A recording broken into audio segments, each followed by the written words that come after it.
जय श्री की। आइए मेरे भाई बहनों, आज हम लूका अध्याय 12 पढ़ते हैं, पाखंड के विरुद्ध चेतावनी। इतने में जब हजारों की भीड़ लग गई, यहाँ तक कि वे एक दूसरे पर गिरे पड़ते थे, तो वह सबसे पहले अपने चेलों से कहने लगा, फरिसियों के कपट रूपी खमीर से चौकस रहना। कुछ ढका नहीं जो खोला न जाएगा, न कुछ छिपा है जो जाना न जाएगा। इसलिए जो कुछ तुमने अंधेरे में कहा है वह उजाले में सुना जाएगा, और जो तुमने कोठरियों में कानों कान कहा है वह छत पर से प्रचार किया जाएगा। किस से डरे? मैं तुमसे जो मेरे मित्र हो कहता हूँ कि जो शरीर को घात करते हैं परंतु उसके पीछे और कुछ नहीं कर सकते, उनसे मत डरो। मैं तुम्हें चिताता हूँ कि तुम्हें किससे डरना चाहिए। घात करने के बाद जिसको नरक में डालने का अधिकार है उसी से डरो। हाँ, मैं तुमसे कहता हूँ उसी से डरो। क्या 2 पैसे की 5 गौरैया नहीं बिकती तो भी परमेश्वर उनमें से एक को भी नहीं भूलता। तुम्हारे सिर के सब बाल भी गिने हुए हैं, इसलिए डरो नहीं, तुम बहुत गौरैया से बढ़कर हो। यीशु को स्वीकार या अस्वीकार करना। मैं तुमसे कहता हूँ, जो कोई मनुष्य के सामने मुझे मान लेगा उसे मनुष्य का पुत्र भी परमेश्वर के स्वर्गदूतों के सामने मान लेगा। परंतु जो मनुष्य के सामने मेरा इनकार करे, परमेश्वर के स्वर्गदूतों के सामने इनकार किया जाएगा। जो कोई मनुष्य के पुत्र के विरोध में कोई बात कहे, उसका वह अपराध क्षमा किया जाएगा, परंतु जो पवित्र आत्मा की निंदा करे उसका अपराध क्षमा नहीं किया जाएगा।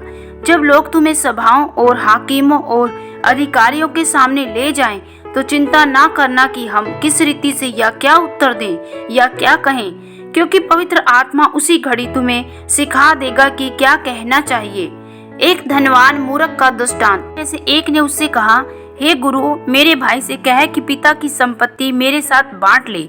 उसने उससे कहा, हे मनुष्य, किसने मुझे तुम्हारा न्याय या बांटने वाला नियुक्त किया है?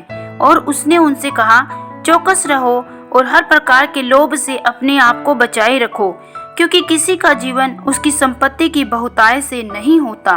ने उनसे एक दृष्टांत कहा, किसी धनवान की भूमि में बड़ी उपज हुई। तब वह अपने मन में विचार करने लगा, मैं क्या करूं, क्योंकि मेरे यहाँ जगह नहीं जहाँ अपनी उपज इत्यादि रखूं। और उसने कहा, मैं यह करूंगा, मैं अपनी बकरियां तोड़कर उनसे बड़ी बनाऊंगा और वहां अपना सब अन्न और संपत्ति रखूंगा, और अपने प्राण से कहूंगा, प्राण, तेरे पास बहुत वर्षों के लिए बहुत संपत्ति रखी है, चैन कर, खा पी, सुख से रह।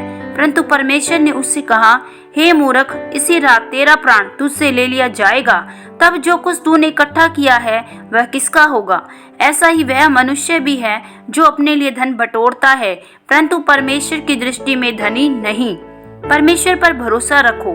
फिर उसने अपने चेलों से कहा, इसलिए मैं तुमसे कहता हूँ, अपने प्राण की चिंता ना करो कि हम क्या खाएंगे, न अपने शरीर की क्या पहनेंगे, क्योंकि भोजन से प्राण और वस्त्र से शरीर बढ़कर है। कौ पर ध्यान दो, वे न बोते न काटते, न उनके भंडार और न खत्ता होता है, तो भी परमेश्वर उन्हें पालता है। तुम्हारा मूल्य पक्षियों से कहीं अधिक है। तुम में से ऐसा कौन है जो चिंता करने से अपनी आयु में एक घड़ी भी बढ़ा सकता है? इसलिए यदि तुम सबसे छोटा काम भी नहीं कर सकते, तो और बातों के लिए क्यों चिंता करते हो? सुसन्नों के पेड़ों पर ध्यान करो कि वे कैसे बढ़ते हैं। वे न परिश्रम करते न काटते हैं, तो भी मैं तुमसे कहता हूँ कि सुलेमान भी अपने सारे वैभव में उनसे से किसी एक के समान वस्त्र नहीं पहने हुए न था। इसलिए यदि परमेश्वर मैदान की घास को, जो आज है और कल भाड़ में झोंकी जाएगी, ऐसा पहनाता है, तो हे अल्प विश्वासियों, वह तुम्हें क्यों न पहनाएगा। और तुम इस बात की खोज में न रहो कि क्या खाएंगे या क्या पिएंगे, और न संदेह करो, क्योंकि संसार की जातियां इन सब वस्तुओं की खोज में रहती है, और तुम्हारा पिता जानता है तुम्हें इन वस्तुओं की आवश्यकता है। परंतु उसके राज्य की खोज में रहो, तो ये वस्तुएं भी तुम्हें मिल जाएगी। स्वर्गीय धन।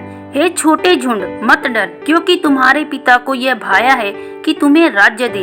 अपनी संपत्ति बेचकर दान कर दो, और अपने लिए ऐसे बटुए बनाओ जो पुराने नहीं होते, अर्थात स्वर्ग पर ऐसा धन इकट्ठा करो जो घटता नहीं और उसके निकट चोर नहीं जाता और कीड़ा नहीं बिगड़ता, क्योंकि जहाँ तुम्हारा धन है वहाँ तुम्हारा मन भी लगा रहेगा।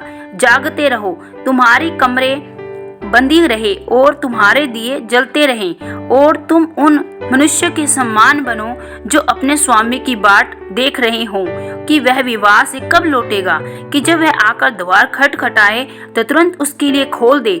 धन्य है वे दास जिन्हें स्वामी आकर जागते पाए।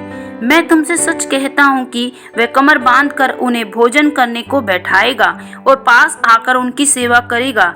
यदि वह रात के दूसरे पहर या तीसरे पहर में आकर उन्हें जागते पाए तो वे दास धन्य हैं। परंतु तुम यह जान रखो कि यदि घर का स्वामी जानता है कि चोर किस घड़ी आएगा तो जागता रहता और अपने घर में सेंध लगने न देता।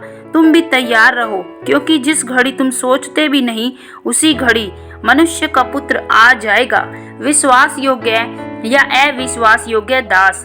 तब पतरस ने कहा, हे प्रभु, क्या यह दृष्टांत तू हम ही से या सबसे कहता है? प्रभु ने कहा, वह विश्वास योग्य और बुद्धिमान भंडारी कौन है जिसका स्वामी उसे नौकर चाकरों पर सरदार ठहराए कि उन्हें समय पर भोजन सामग्री दे। धन्य है वह दास जिसे उसका स्वामी आकर ऐसा ही करते पाए। मैं तुमसे सच कहता हूँ कि वह उसे अपनी सब संपत्ति पर अधिकारी ठहराएगा।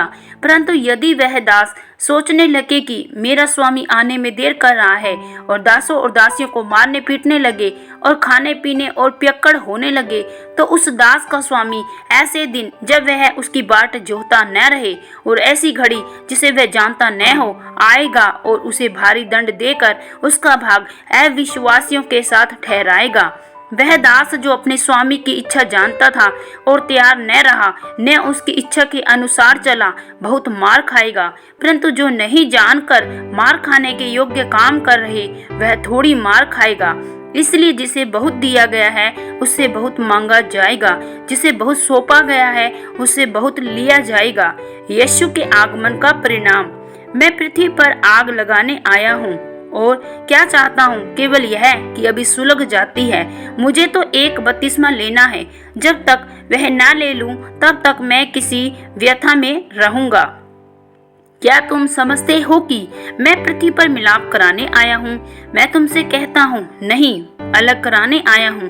क्योंकि अब से एक घर में 5 जन आपस में विरोध रखेंगे, 3 2 से, 2 3 से, पिता पुत्र से, पुत्र पिता से विरोध रखेगा, माँ बेटी से, बेटी माँ से, सास बहू से, बहू सास से विरोध रखेगी। समय के लक्षण। उसने भीड़ से भी कहा, जब तुम बादल को पश्चिम से उठते देखते हो तो तुरंत कहते हो कि वर्षा होगी, ऐसा ही होता है। और जब दक्षिणी हवा चलती देखते हो तो कहते हो लू चलेगी, ऐसा ही होता है। हे कपटियों, तुम धरती और आकाश के रूप रंग में भेद कर सकते हो, परंतु इस युग के विषय में क्यों भेद करना नहीं जानते। अपने मुद्दे से समझौता। तुम आप ही निर्णय क्यों नहीं कर लेते कि उचित क्या है? जब तू अपने मुद्दई के साथ हाकिम के पास जा रहा है तो मार्ग ही में उससे छूटने का यत्न कर ले। ऐसा न हो कि वह तुझे न्याय के पास खींच ले जाए और न्याय तुझे सिपाही को सौंपे, सिपाही तुझे बंदी गृह में डाल दे। मैं तुमसे कहता हूँ कि जब तक तू दमड़ी दमड़ी भर ना देगा तब तक वहाँ से छूटने ना पाएगा। आमीन। प्रभु आप सबको लूका सुने जाने पढ़े जाने पर बहुतायत से आशीष व बरकत दे। सबको जय मसीह की।